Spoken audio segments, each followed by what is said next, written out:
Hey, you remember that one piece of gear you bought because you were promised it would change your life? Turns out it didn't. If you're watching camera reviews on YouTube, you've probably heard the same promise about every piece of gear that you watch a video about. I promise, it won't change your life. What will change your life is how you make decisions about gear. I'm Mark Bergerine, and today I'm sharing 6 purchases we regret so you don't have to.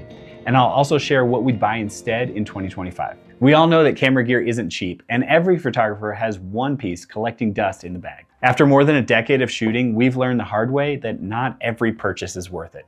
So today, I'll share the mistakes we've made and what we do differently and a few surprises along the way. Check the links in the description below for the gear we actually recommend. The first thing we regret buying is cheap camera bags. This is not one of them. Cheap camera bags, they're gonna fall apart. Now, there's a ton of choices out on Amazon, and if you're just starting out, yeah, a cheap camera bag sounds like a good idea. When you could spend $200 to $300 on a lens or some other accessory that might actually allow you to make better or different pictures, it's tempting to want to skip and buy that cheap Amazon camera bag, but I promise it's not going to be worth it. When you set down your camera bag in front of the client and you go to unzip it and the zipper gets stuck, or worse yet, the zipper fails when you're carrying your backpack, you're going to regret your purchase, I promise. I would encourage you strongly to invest in a decent camera bag. Maybe you don't get the top of the line Peak Design bag, maybe you get something used on eBay, but get something that will actually last and will make your process so much easier. You set your bag down, you unzip it, you have access to all your gear, you're not fumbling, it just makes your life so much easier. So if you can swing it in any way possible, I recommend getting a quality camera bag. Now, I love bags from Shimoda, Peak Design, and a number of other manufacturers, but you don't have to choose one of those, just get something that's decent. Things you might consider are access, the quality of the zippers, and just how comfortable it is to carry around. Especially when you load a bunch of gear in it, you want it to not hurt your shoulders and not bite into your back in a way that's gonna be uncomfortable. So just make sure that it's got good access and that it's gonna last. Personally, I go for bags that are waterproof, durable, because I'm out skiing, hiking, in the rain, in places where cameras don't love to be unless they're protected. So if that's you, definitely look for some of those qualities. I will link down below to some camera bags that I recommend. Now, the next thing that I highly regret is a kit lens. When you buy a camera body, it will often come, especially if you look at kits from Sony, Canon, Nikon, the leading manufacturers will sell you a camera body and a lens to go with it. And they're not gonna sell you a high quality prime lens to go with it. They're gonna sell you like an 18 to 55 or another generic zoom lens that is just not nearly as good a quality as you would get from slightly more expensive lens. They make a zillion of these kit lenses. You'll see them on eBay. They're worth almost nothing. And buying one is definitely something you're gonna regret if you take your photography seriously. Sometimes they come in a pair where you've got, let's say, an 18 to 55 and a 55 to 200, and this mega zoom range that you think, oh, that's great. I can take really telephoto images and I can take wide angle images. The problem is they often have really poor aperture range. The widest aperture on some of these lenses is like f3.5, f4, f5.6, where you're gonna have a lot of trouble in low light. They also just have poor sharpness, poor image quality, bad lens flare. They feel cheap. They're just funky in general. And that's why you see a ton of them on eBay for really low prices. So what I would recommend instead is getting either a couple prime lenses or getting a higher quality zoom lens. You might have to spend a little bit more, but you can always shop used. You could try to find a third-party lens that is similar to the lens that you want to get. So if you're buying a Canon camera, you might get a Sigma lens to go with it. If you're buying a Sony camera, you might get a Viltrox or a Samyang or a Tamron. There's a bunch of lens manufacturers out there that make budget lenses that also have good quality. Instead of trying to get a lens that covers all the focal lengths, figure out what focal length you actually want to shoot and get that focal length. So if you're trying to make that decision on what focal length to get, check out this video and that will help you decide what focal length is right for you. Okay, so next up on my list of regrets is buying an on-camera flash without a trigger. So years ago, I bought a on-camera flash for my camera, probably back when I was using a kit lens. And I stuck it on the top and I pointed it at the subject and boom, now you have light all the time. The problem is it makes your images look really flat. It makes them look like they were shot with on-camera flash, and it makes them quite boring. The actual solution to this is a couple things. First, learn how to use natural light.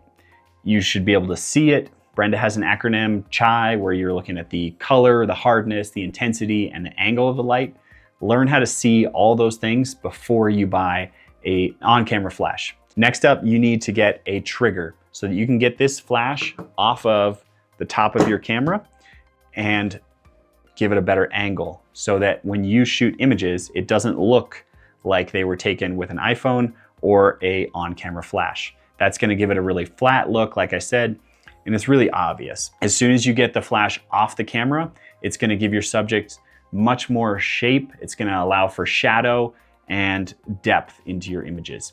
So what you wanna do is get an off-camera flash trigger so that you can control this flash, put it on a light stand, have somebody hold it, tie it to a railing or anything, and just get it off the top of your camera. It's not that much effort and it's gonna make your images look so much better. Now there are some techniques you can use with an on-camera flash to make it look a little more interesting, like dragging the shutter and changing the sync speed and having it be, some other interesting techniques, but those are a little bit more advanced. I'm actually gonna be doing a review on an on-camera flash coming up. So if you haven't already, be sure to subscribe to the channel and I will be teaching some interesting techniques for your flash. Also, check out this video on how to shoot in natural light.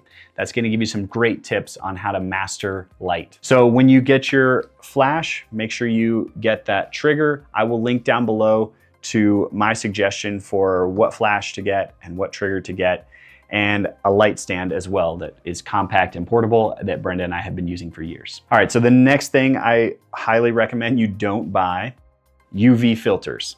Now these things are often sold with lenses or accompany other kits that you buy with cameras, and I think they're just plain useless. I've been using lenses without UV filters for over a decade, and I have almost never had an issue with scratching my lens.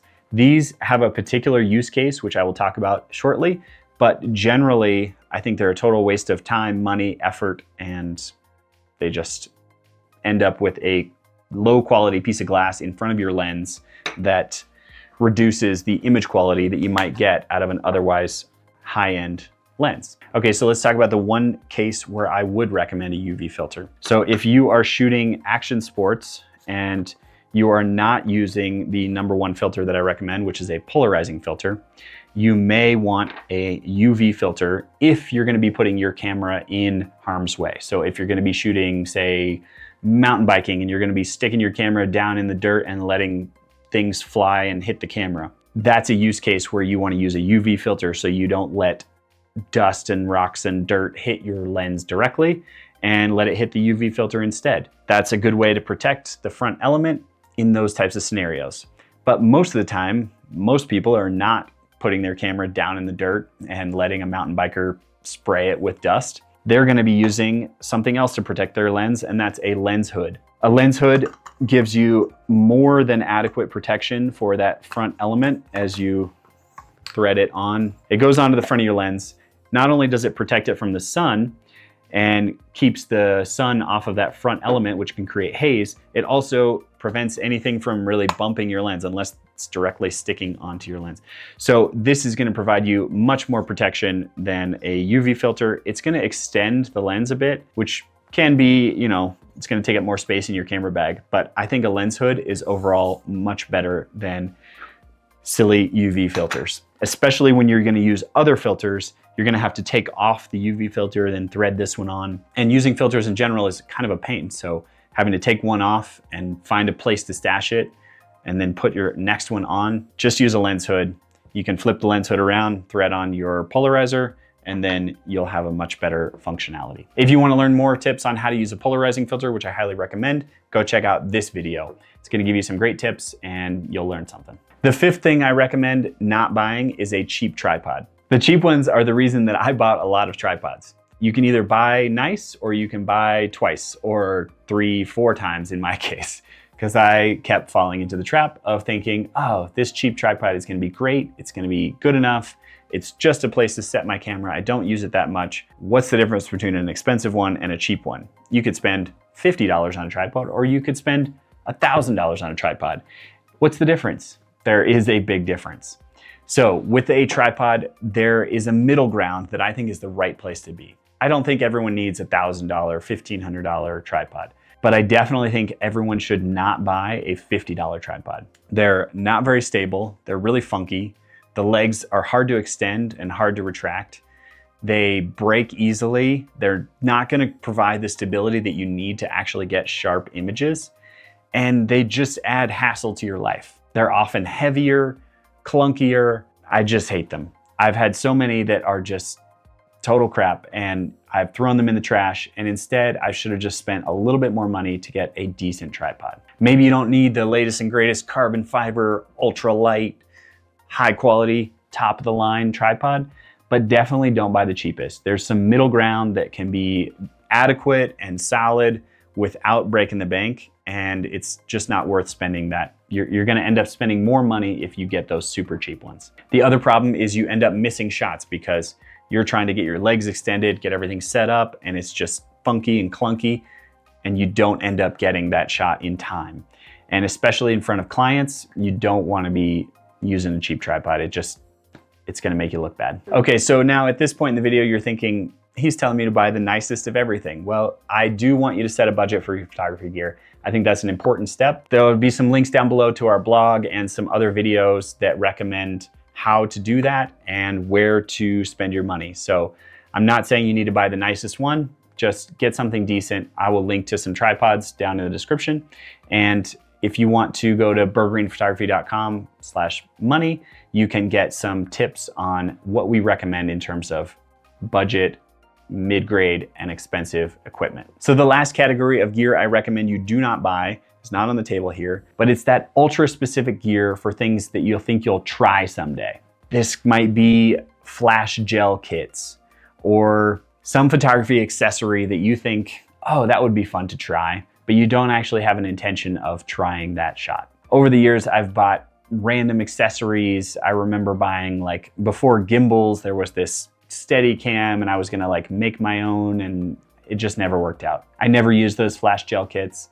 And I recommend that you skip buying something unless you have a specific shot you wanna take and you're gonna actually do it. So avoid those categories of gimmicky gear that you just don't need. Now I wanna give you a bonus of a few things that I didn't buy soon enough that I wish I did. The first thing is a NAS storage system. So I ended up buying a bunch of hard drives over the years, stacking them up, and all of my files and organization was a total mess. And finally, I upgraded to a network attached storage system with tons of storage space where I could put everything in one place and have it accessible anywhere. This allows you to have scalable storage in one location that's accessible, and it doesn't create total chaos when you have different files on different hard drives and you're plugging them in one after another, and it's just a total disaster in terms of organization and finding files later. If you have a network attached storage system with drives that you can insert and grow over time, not only can you be protected in terms of drive failure, but you can also be accessible anywhere in the world, anywhere you have an internet connection, you can pull files from that system. So if you haven't already, definitely check out a network attached storage system. I will link to below to one that I recommend. Another category of things that I wish I invested in sooner was education. There's a ton of education out there in terms of photography. And not only does it mean spending money on education, but it also means spending time. I think time is one of the best ways that you can utilize, whether it's learning on YouTube or learning on other education platforms, where you can grow your photography skills. And I think it's important to do it in a specific area. So when you're first starting out, that might be understanding camera settings, understanding aperture, shutter speed, ISO. Later in your career, that might be understanding the philosophy behind how certain people shoot and what they think about when they're creating images. So investing time and money in education can be a great way to increase your photography skills. Next, I wanted to mention 3 things that surprised me in terms of the value that they added to my life. First, Peak Design camera straps. These things are awesome. You'll notice a ton of people have these little Peak Design things on their cameras, and it's so that you can quickly attach and detach a camera strap on your camera. I like to shoot without a camera strap almost all the time. But there's certain cases where you want to have one, and being able to quickly attach one in a super secure way and then get rid of it when you don't need it is awesome. So Peak Design camera straps, I'll link below. The next thing, Shimoda backpacks. So having a Shimoda backpack, super high quality. It doesn't necessarily have to be Shimoda. Peak Design is also awesome. But having a high quality backpack, it just makes your life so much better. And lastly, these little things. These are the spider holsters. They mount on the bottom of your camera, and they allow you to put your camera on your hip and not have it hanging around your neck. These things saved our necks and backs for many years, and I love them. They're super efficient, they're lockable, super handy. So spider camera holsters. All right, so I'm gonna end with a few tips. Buy nice or buy twice, I mentioned that. You can either get something high quality or buy two. You have to buy a cheap one and then you have to buy a high quality one. Your choice. Next up, try before you buy. Renting is a great option. If you can go get your hands on it at a camera store, that's awesome. If you can't, maybe consider renting it. The next tip is rent until you can afford. So if you rent something and use it for a specific job, you get to try it out.